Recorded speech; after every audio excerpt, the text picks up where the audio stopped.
님들, 잠깐만요. 지금 이 영상 시작하기 전에 딱 하나만 물어볼게요. 우리 집 현관문 비밀번호 몇 번이에요? 물론 저한테 알려줄 필요는 없어요. 근데 만약에 그 번호가 지금 이 순간 우리 동네 아파트 입구 게시판에 버젓이 붙어 있다면, 그것도 글씨 크게, 색깔도 눈에 띄게, 형광펜까지 그어서 어떤 기분일 것 같아요? 끔찍하죠? 생각만 해도 오금이 저려요. 근데요, 지금 딱 이 일이 벌어지고 있어요. 우리 스마트폰 안에서, 우리가 매일 쓰는 쇼핑 앱 안에서. 그리고 그 앱이 어딘지는 이미 다들 눈치챘을 거예요. 맞아요, 쿠팡이에요. 지난달 터진 쿠팡 개인정보 유출 사태, 뉴스에서 한 번쯤은 봤을 거예요. 3,300만 명 정보 유출, 개인정보 털렸다, 이런 식으로 헤드라인 쫙 깔렸잖아요. 근데 솔직히 그 헤드라인 보고 뭔가 심각하게 받아들인 사람이 얼마나 될까요? 대부분 또 그런 거 터졌네, 에이 내 전화번호 하나 나갔겠지 뭐 하고 스르르 넘겼을 거예요. 저도 처음에 그랬거든요. 근데 이건 그냥 넘길 일이 아니에요. 진짜로요. 이번에 유출된 건 전화번호 하나가 아니에요. 이름, 주소, 휴대폰 번호는 기본이고요. 일부 이용자는 현관 비밀번호까지 털렸어요. 택배 안심배송 기능 쓰면서 등록해뒀던 그 번호요. 우리가 편하자고 앱에 저장해뒀던 그 정보가 지금 어딘가에 고스란히 나가 있다는 거예요. 이게 얼마나 무서운 건지 비유를 하나 들어볼게요. 택배 박스 있잖아요. 쿠팡에서 뭔가 주문하면 오는 그 갈색 박스요. 거기 붙어있는 송장 있죠? 받는 분 이름, 주소, 전화번호. 이걸 그냥 아무 생각 없이 길에 버리면 어떻게 될 것 같아요? 나쁜 사람들 입장에서는 그게 딱 헨젤과 그레텔의 쿠키 조각이에요. 집까지 찾아오는 길이 되는 거예요. 그런데 이번 쿠팡 사태에서 유출된 건 그 송장 정보에다가 현관 비밀번호까지 붙어서 나간 거나 마찬가지예요. 송장만 있어도 위험한데 열쇠까지 같이 나간 거잖아요. 3,300만 명이요? 대한민국 인구가 5,100만 명이에요. 국민 둘 중 하나 이상이 이번 사태에 해당한다는 소리예요. 내가 쿠팡 안 쓴다고 안심할 수 없어요. 가족 중에 한 명이라도 써봤다면, 주소 공유했다면 가능성이 있어요. 자, 그럼 여기서 대부분 사람들이 보이는 반응은 두 가지예요. 첫 번째는 그냥 잊어버리는 거예요. 어쩔 수 없지 뭐, 이미 나간 거 어떡해 하고 넘어가는 거예요. 솔직히 이게 제일 흔한 반응이에요. 무력감이라고 해야 하나? 내가 어차피 어떻게 할 수 없다는 생각이 드는 거죠. 두 번째는 공포에 떠는 거예요. 어떡해, 내 정보가 다 나갔어, 이제 어쩌지? 하면서 불안해하는 건데, 이것도 사실 아무것도 안 하는 거랑 결과는 똑같아요. 근데 오늘 이 영상을 보고 난 다음에는 세 번째 반응을 할 수 있어요. 그게 뭔지는 본론에서 차근차근 얘기할 건데, 핵심만 미리 말하자면 이거예요. 이 사태를 보고 돈의 흐름이 어떻게 바뀌는지를 읽는 거예요. 왜냐고요? 이게 단순한 기업 실수, 해프닝 하나로 끝날 일이 아니거든요. 이번 쿠팡 사태는 지금 우리 경제 전체에서 벌어지고 있는 아주 거대한 변화의 시그널이에요. 보안이 기업의 선택이 아니라 생존의 조건이 되는 시대로 넘어가고 있다는 신호탄인 거예요. 이 흐름을 미리 읽은 사람들은 이미 조용히 움직이기 시작했어요. 쿠팡 주가가 단 이틀 만에 10조 원이 날아갈 때, 어떤 사람들은 그걸 손실로 맞았고 어떤 사람들은 그걸 미리 피했어요. 정보를 먼저 읽은 사람과 나중에 뉴스 헤드라인만 본 사람의 차이예요. 우리는 오늘 그 차이를 좁히러 왔어요. 제가 밤새서 이번 사태 관련 보고서랑 공시자료, 해외 분석 리포트 싹 다 뜯어봤어요. 어렵고 복잡한 내용들을 오늘 여기서 초보자도 바로 이해할 수 있게 쉽게 풀어드릴게요. 현관 비밀번호 BU에서 시작해서 기업들이 이제 어떻게 변해야 하는지, 그리고 우리 개인은 오늘 당장 뭘 해야 하는지까지 하나도 빠짐없이 다 가져왔어요. 딱 집중해봐요. 오늘 이 영상 끝까지 보고 나면 뉴스 헤드라인이 다르게 보일 거예요. 자, 이제 진짜 핵심으로 들어가 볼게요. 이번 쿠팡 사태, 뉴스에서는 개인정보 유출이라는 단어 하나로 퉁치고 넘어갔는데요. 저는 오늘 이걸 세 가지 폭탄으로 쪼개서 설명해 드릴 거예요. 이 세 가지를 알고 나면 왜 이게 단순한 사고가 경제 판도가 바뀌는 신호인지 보이기 시작해요. 많은 분들이 이번 사건을 떠올리면 이렇게 생각해요. 해커들이 엄청난 기술로 뚫었겠구나. 영화에서 보던 그 장면, 후드티 입은 천재 해커가 어두운 방에서 키보드 미친 듯이 두드리면 시스템이 팍팍 돌리는 그 장면 있잖아요. 근데 현실은요, 훨씬 더 허탈해요.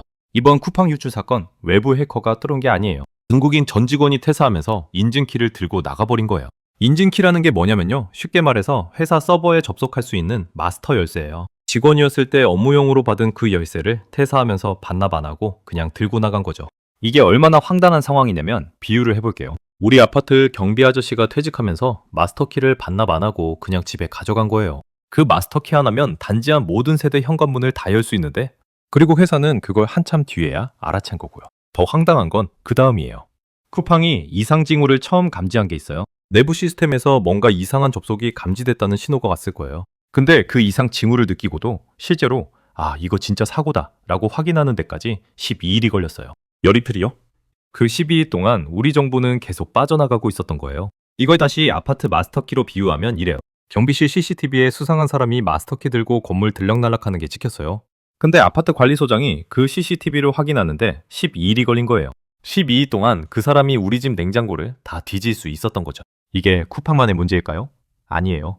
이게 지금 우리나라 대부분의 플랫폼 기업들이 보안에 대하는 현실이에요. 매출 올리고 배송 빠르게 하고 앱 편하게 만드는 데는 수천억을 쏟아붓는데 내부 보안 시스템, 접근 권한 관리, 퇴직자 키회수 같은 기본 중의 기본을 허술하게 관리해온 거예요. 그리고 그 청구서가 이번에 3,300만 명한테 날아온 거고요. 첫 번째 폭탄이 어떻게 뚫렸냐의 문제였다면 두 번째는 뚫린 걸 알고 나서 어떻게 했냐의 문제예요. 기업이 보안 사고를 인지했을 때 제일 먼저 해야 할 게 뭔지 아세요? 피해자한테 알리는 거예요. 당신 정보가 유출됐을 수 있습니다. 비밀번호 바꾸세요. 주의하세요. 라고 최대한 빨리 알려야 해요. 그래야 피해자들이 2차 피해를 막을 수 있으니까요. 근데 현실에서 기업들은 어떻게 하냐고요? 일단 쉬쉬해요. 확인 중입니다. 내부 조사 중입니다. 아직 확정된 건 없습니다. 이러면서 시간을 끌어요. 왜냐고요? 유출 사실을 공식 발표하는 순간 주가가 폭락하고 소비자들이 떠나고 언론이 달려들고 법적 책임 문제가 생기니까요. 그러니까 기업 입장에서는 최대한 늦게, 최대한 조용히 알리고 싶은 거예요. 이게 소비자한테는 어떤 의미냐면요. 기업이 사고를 알고 있는 그 시간 동안 우리는 아무것도 모르고 그냥 일상을 살고 있는 거예요.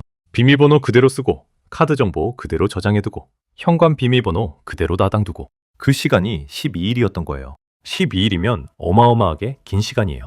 요즘 같은 디지털 세상에서 하루만 해도 정보가 어디까지 퍼질지 모르는데 12일이면 이미 지구 반바퀴는 돌았다고 봐야 해요.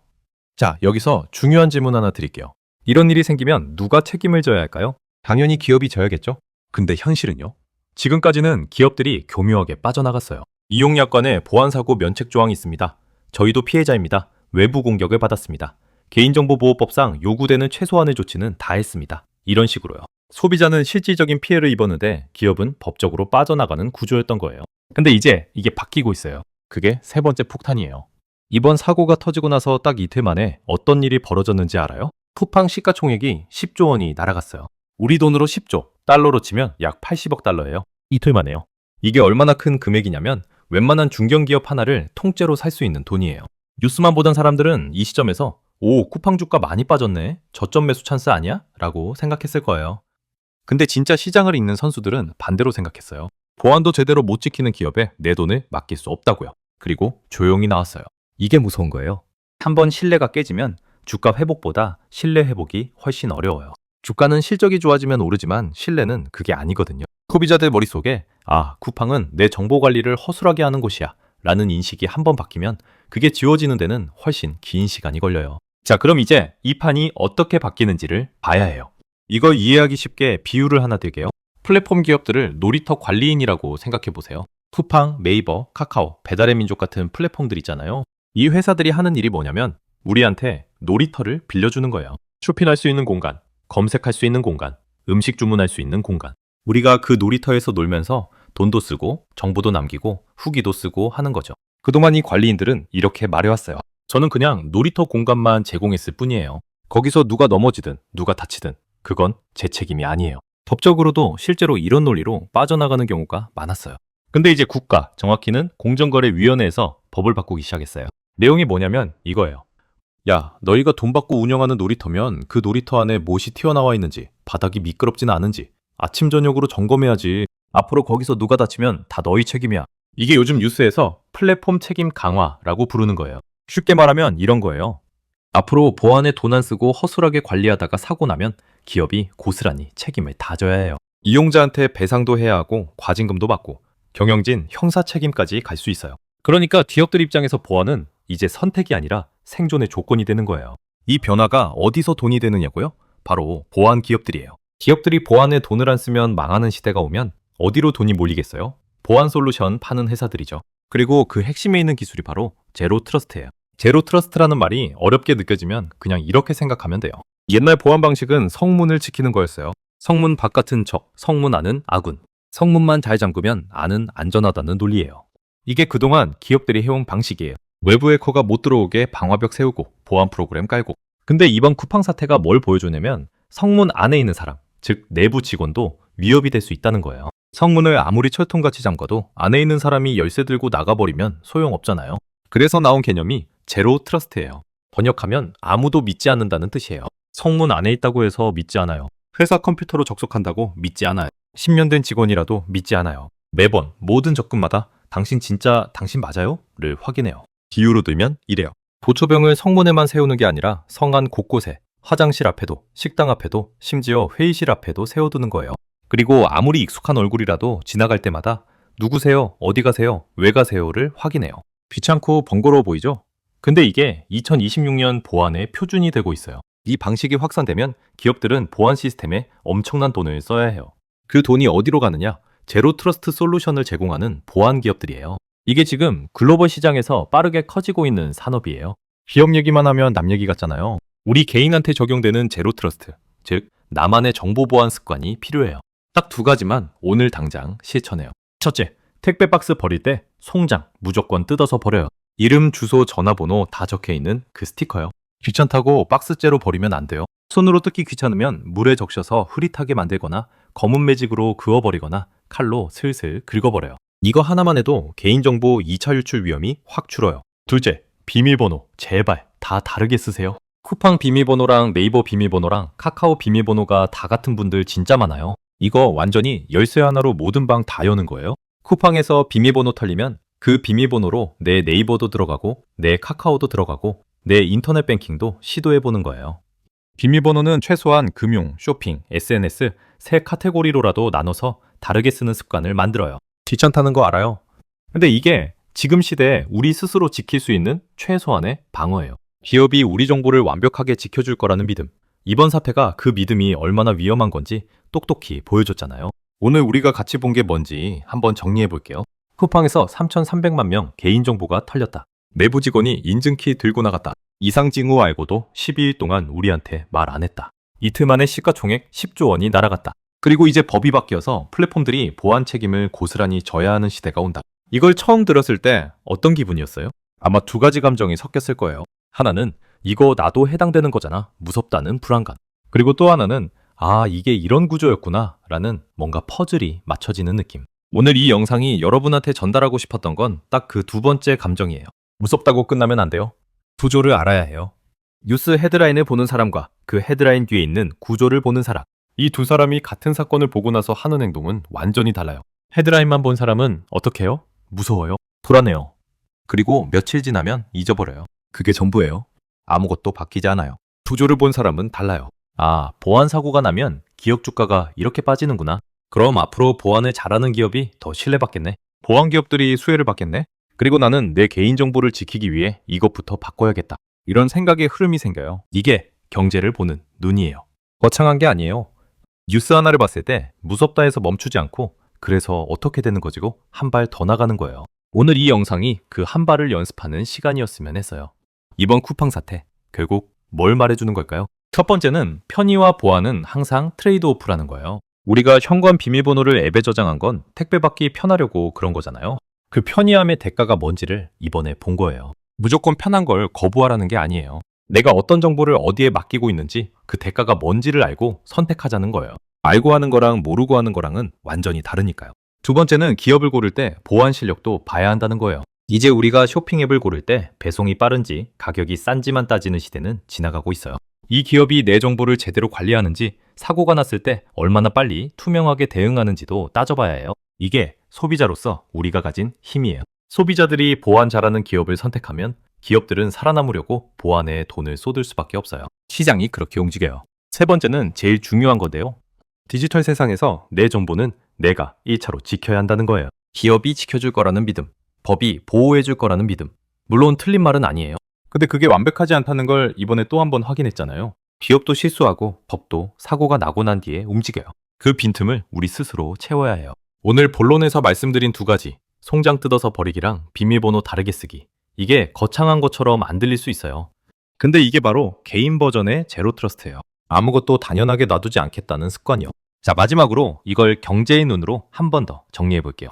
이번 사태 이후로 시장에서 어떤 흐름이 만들어지고 있냐면요. 플랫폼 기업들은 이제 보안에 돈을 써야만 살아남아요. 법도 바뀌고 소비자 신뢰도 중요해지고 주가도 보안 사고 하나에 10조 원이 날아가는 걸 봤으니까요. 이 돈이 어디로 가느냐? 보안 솔루션 기업들이에요. 제로 트러스트 기술을 파는 회사들, 개인정보 관리 시스템을 만드는 회사들, 보안 컨설팅하는 회사들. 이쪽으로 기업들의 지출이 확 늘어날 수밖에 없어요. 그리고 소비자들 사이에서는요. 이미 디지털 미니멀리즘이라고 해서 꼭 필요한 앱만 깔고 꼭 필요한 정보만 입력하고 불필요한 서비스는 탈퇴하는 흐름이 생기고 있어요. 정보를 최대한 적게 남기는 게 현명한 소비자의 태도가 되어가고 있는 거예요. 이 두 가지 흐름이 결국 가리키는 방향은 하나예요. 보안을 진지하게 대하는 기업이 살아남고 보안을 습관화한 개인이 피해를 덜 입는 시대. 그 시대가 이번 쿠팡 사태를 계기로 훨씬 빠르게 오고 있어요. 경제 뉴스는 어렵다는 분들 많잖아요. GDP니 시가총액이니 플랫폼 책임 강화니 제로 트러스트니 이런 단어들만 들으면 이거 나랑 상관 있나 싶고 눈이 스르르 감기는 거 저도 알아요. 근데 오늘 우리가 한 게 뭐예요? 현관 비밀번호 얘기로 시작해서 택배박스 송장 얘기하고 놀이터 관리인 비유 들으면서 그 어려운 개념들을 우리 일상의 언어로 번역했잖아요. 이게 경제 공부예요. 교과서 들고 앉아서 하는 게 아니라 오늘 뉴스에서 일어난 일을 이게 내 삶이랑 어떻게 연결되지? 로 생각해보는 게 경제 공부예요. 앞으로도 이 채널에서 계속 이렇게 할 거예요. 어려운 경제 뉴스가 터질 때마다 그걸 우리 동네 언어로 바꿔서 가져올 거예요. 왜 이런 일이 생겼는지, 그래서 돈이 어디로 움직이는지, 우리는 지금 당장 뭘 해야 하는지 이 세 가지를 항상 같이 봐요. 오늘 영상이 도움이 됐다면 좋아요 한번 눌러줘요. 작은 클릭 하나가 저한테는 밤새서 리포트 뜯어보는 힘이 돼요. 진짜예요. 그리고 혹시 요즘 이해가 안 되는 경제 뉴스, 헷갈리는 용어, 뭔지는 모르겠는데 자꾸 들리는 단어 있으면 댓글로 남겨줘요. 그게 뭐든 다음 영상 주제로 가져올게요. 여러분이 궁금한 게 곧 우리 모두가 알아야 할 거니까요. 구독이랑 알림 설정 아직 안 하셨으면 지금 해두세요. 이 채널 계속 보다 보면 경제 뉴스가 조금씩 다르게 보이기 시작할 거예요. 그 변화 같이 만들어가요. 우리 다 같이 부자 됩시다.